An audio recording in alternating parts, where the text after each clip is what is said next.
Theories of evolutions. Evolution. It is the sequence of gradual changes which takes place in the primitive organisms over millions of years, in which new species of produce. Darwinism or theory of natural selection. Charles Darwin was one of the great naturalists and philosopher of 18th century. He was born in England in 1809. He is the father of evolution.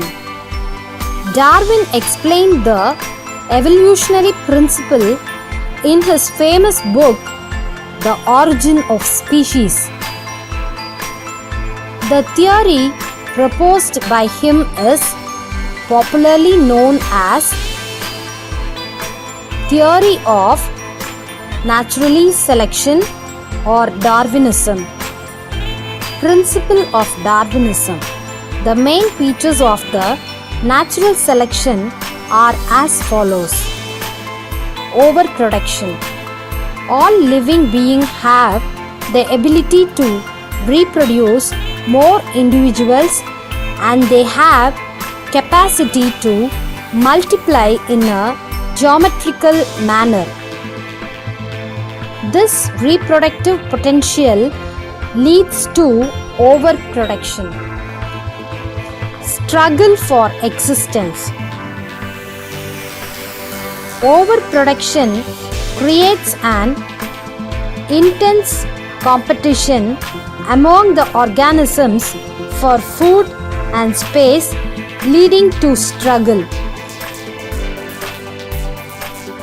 Three types of struggle, namely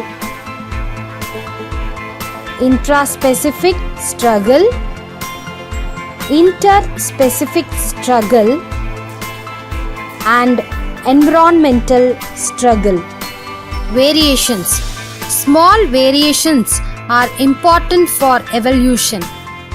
According to Darwin's, favorable variations are useful to the organisms and unfavorable variations are harmful or useless to the organisms.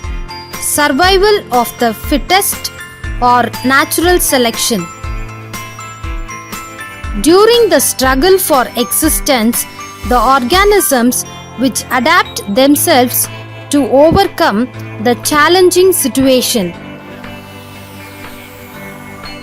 survive and adapt to the surrounding environment.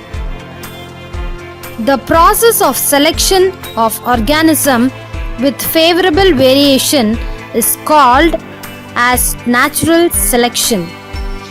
Origin of species. According to Darwin, a new species originates by gradual accommodation of favorable variations for a number of generations.